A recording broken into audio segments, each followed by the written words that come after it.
I said, "That's okay, Abu Zubaydah. We know who you are." And he started crying. He asked me to smother him with a pillow. And I said, "Nobody's going to kill you. We've been looking for you for a long time. You're going to get the best medical care that the American government can provide."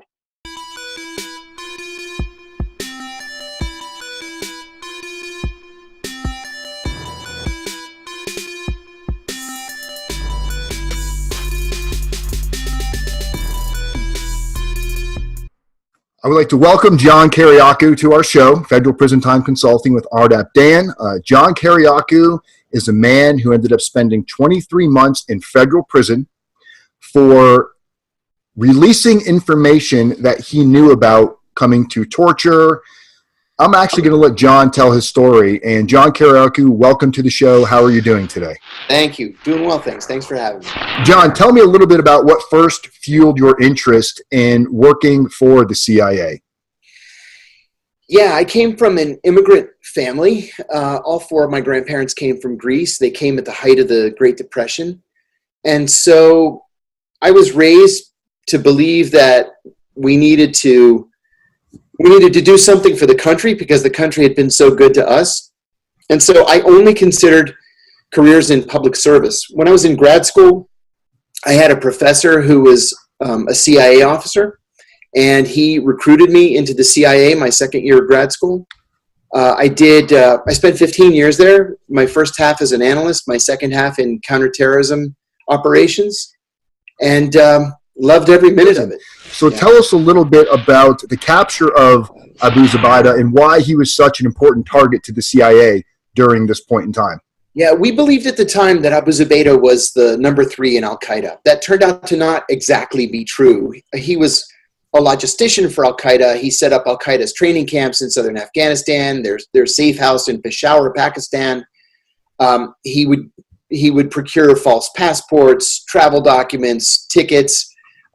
He would make sure everybody got paid. He was a very bad guy, even if he wasn't the number 3. But we got word in, it was around the 1st of February 2002 that he was somewhere in Pakistan, and we had to catch him. And so I had about a half a dozen guys working for me. I was chief of counterterrorism operations at the CIA station in Pakistan, and we couldn't find him. Pakistan is the size of Texas, and it's got 200 million people in it. And just to say he's in Pakistan, go catch him, it just doesn't work like that. So I asked for what's called a targeting analyst to come and help me. A targeting analyst is somebody who specializes in pouring through reams of data, thousands and thousands of pieces of data, and then narrowing down a person's location based on that data. So we flew out a targeting analyst, and he was able to narrow down Abu Zubaydah's possible location only to one of 14 sites. We had never hit more than 2 sites before in a single night, so I cabled headquarters and I asked for a large team. They ended up sending 36 men, half CIA, half FBI, pallets of weapons and ammunition and night vision goggles and battering rams and satellite dishes and every piece of equipment you can imagine. We practiced for a little while, and then in late March, one night at 0200, we hit all 14 sites simultaneously, and sure enough, he was in the final site. He was on the second floor of a safe house with a bomb maker from Syria and with his own bodyguard, also from Syria. When we started to break down the door, they climbed to the roof of the house and tried to jump to the roof of the next door house. So there was a Pakistani policeman on the ground shooting each of them as they were jumping. The bomb maker was killed instantly, and Abu Zubaydah jumped second. He was shot in the thigh, the groin, and the stomach with an AK-47, gravely wounded. The bodyguard jumped third and was hit in the leg, in the femur. So when he hit the ground, and we didn't know if it was him or not. The only picture of him we had was a 6-year-old passport photo, and this photo was of a handsome young man, closely cropped hair, beard and mustache, very thin. The guy that was laying in front of me on the ground was fat. He was clean shaven. He had crazy long hair going all over the place. It just didn't look like him. And so I called the targeting analyst. I said, what do I do? He told me to get a shot of his eye so we could run a retinal scan, but his eyes were rolled back in his head. He was clearly bleeding to death. And so the analyst told me to get a shot of his ear. And I didn't know until that night that no two people on earth have the same ears. They're like fingerprints. So I took a shot of his ear. I sent it to the analyst. He sent it to headquarters, and headquarters called me back and said, it's him. Wow. We rushed him to a hospital, Faisalabad Hospital, filthy, terrible, disgusting place. They took him into the operating room immediately. But word got around the Al-Qaeda community. Obviously, we hadn't caught everybody, that we had gotten him. And so they began driving by the hospital and just opening fire on the hospital. Now, were they opening fire to get you, or were they opening fire because you had him captive and they wanted to kill him so he couldn't spread any information? No, I think they wanted to kill us and break him out. I don't think they had any idea how severely wounded he was. I mean, they wouldn't have had any way of knowing how severely wounded he was. But I told the Pakistani major I was with, if they realize how lightly armed we are, we're dead. We only had a couple of handguns on us. You know, all the heavier weapons were at the safe house. So he called in a helicopter. 20 minutes later, the helicopter landed. I went into the operating room. I told the doctor, wrap it up. We loaded him onto the helicopter. We flew to a Pakistani military base about an hour away. And the analyst called me back, said that CIA Director George Tenet told him to tell me 24/7 CIA eyes on. So I tore up a sheet.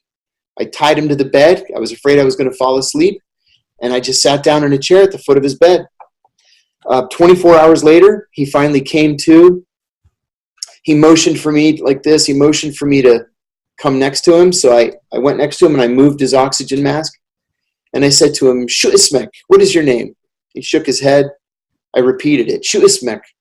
And he said to me in English, I'm not going to speak to you in God's language.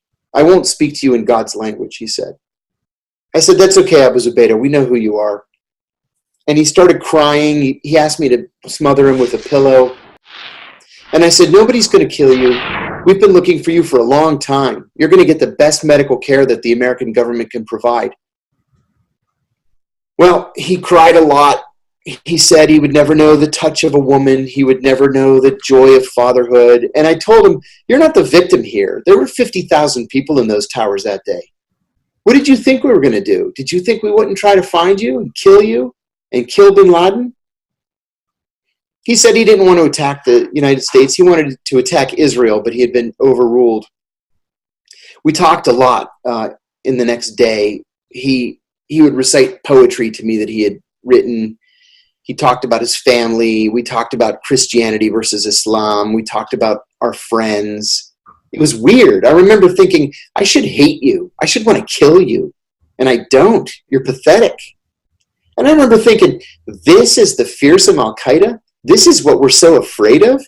He's practically a child. So at one point I finally said, listen, I'm going to give you some advice.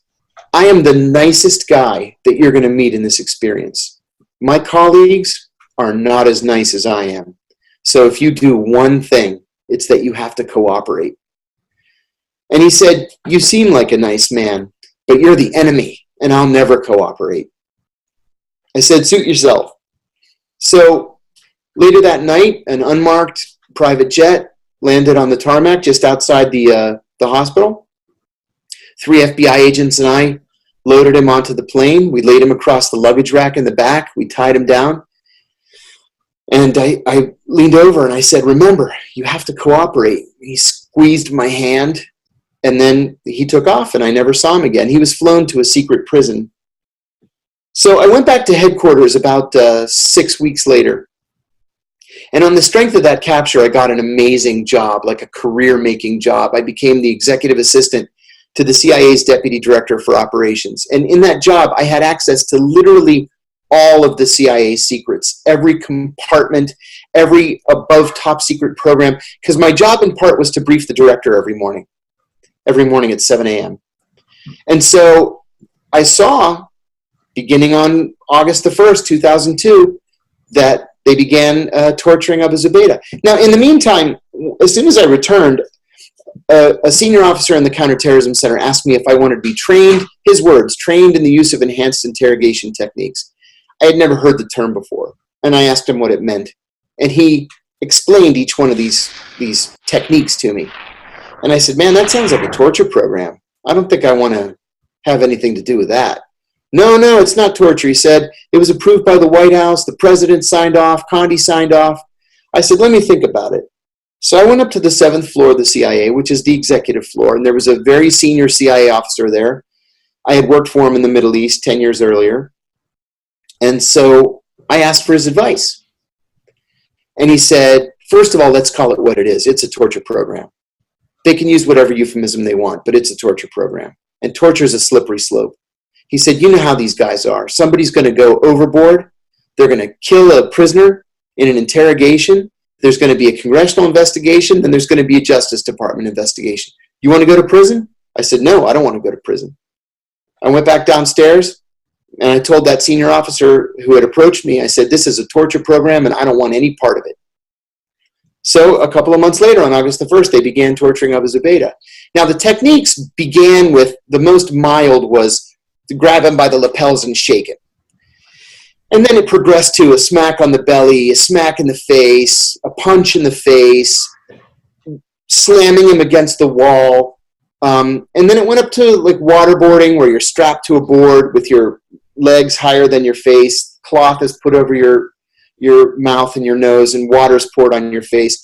Water gets into your mouth and your nose. It makes you feel like you're drowning. And the CIA almost killed him using that technique. His heart stopped beating. He had to be revived. He had convulsions. He had seizures for weeks afterwards.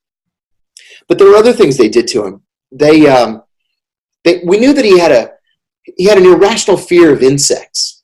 And so they put him in a coffin, and they dumped a box of bugs in on him and closed the coffin. They left him in there for 2 weeks. Wow. Yeah, 2 weeks. They kept him in a dog cage for 3 weeks so that he couldn't stand, he couldn't lay down, he couldn't stretch his legs. They're hardship positions. And they literally broke this guy mentally in just a matter of weeks. It's called learned helplessness. And they made him insane. He went insane. And this was approved from President Bush, signed off. Maybe he didn't know the actual day-to-day everything, but this was signed off from the president, and also somebody that we've also very well become aware of. Gina Haspel was also very aware of what was going on. Correct. Gina was my second-line boss. Gina was intimately involved in this, in the planning, in the execution, in the management and administration. Gina actually flew out to the secret site at the end of September to take over leadership there. And she personally supervised the torture of Abdurrahim al-Nashidi, the alleged mastermind of the USS Cole bombing. So yeah, Gina was intimately involved in the torture program. And from hearing other interviews with you, is it fair to say that she wasn't just following protocols, she was actually possibly enjoying this type of, I don't want to put words in her mouth or your mouth. I made that accusation on Democracy Now!, and I did not make it lightly. The reason that I've come to that conclusion is because it's one thing to manage a secret prison where there happens to be a torture program taking place. It's an entirely different thing to sit in on the sessions just to sit in on the sessions. Who takes pleasure in watching the torture of another human being? I don't care if the guy's an alleged terrorist. If he's an alleged terrorist, then put him on trial in a court of law and allow him to face his accusers. Right? I mean, that's the American way. We're supposed to be a country of laws. We're supposed to be a country that's governed by a constitution. You can't just abide by the Constitution when it suits you. The Constitution's for everybody. But she sat in on those torture sessions just because she wanted to. And to me, that's just not mentally healthy, normal behavior. And you stated now with her current position, she had to concede that this was wrong. Yeah, the vote, her confirmation vote in the Senate was extraordinarily close. The closest that any CIA director has ever had. And the only reason she won was by attracting 5 Democrats, and she did that by promising that she would never institute such a program ever again. Well, when you have to promise not to break the law again, maybe you're the wrong person for the job. Maybe we need a person in the job who wouldn't break the law in the first place. But that's not Gina. And with living in a time, day and age where a play on words can mean so much, I think you were also explaining that at any given moment, the president could sign off on something and she could be off to the races running again. Can you go into a little detail about what you're referring to? Yeah, we have laws in this country that ban torture. We have the Federal Torture Act of 1946, which specifically bans the techniques that the CIA used. In fact, in 1946, we executed Japanese soldiers who had waterboarded American prisoners of war. That was an executable offense in 1946. The law never changed. The law was never amended. We changed. In the 1980s, we ratified the United Nations Convention Against Torture. We were actually the primary drafters of the UN Convention Against Torture. It reiterates the banning of exactly those techniques. Well, in 2015, Congress passed the McCain-Feinstein Amendment. It reiterates that ban. And the reason Congress had to do that was because the Bush Justice Department decided that the CIA's 10 torture techniques were actually not torture, that somehow they did not violate the UN Convention Against Torture or the Federal Torture Act. That was never litigated, but that was the legal opinion that the Bush administration ran with. And so John McCain and Dianne Feinstein wrote this amendment to the National Defense Authorization Act that reiterated the ban. But what it said was that all U.S. government interrogators or interrogators working on behalf of the U.S. government must abide by the Army Field Manual. The Army Field Manual tells you exactly what you can and can't do in a national security interrogation. The problem is that the Army Field Manual is an executive branch document. And so to be changed or amended, it only takes a stroke of the president's pen in an executive order. Congress doesn't need to weigh in. Congress doesn't even need to know about it. So if this president or some subsequent president wanted to reinstate a torture program, he could do so in 5 minutes. And the likes of Gina Haspel or somebody after Gina Haspel could implement it.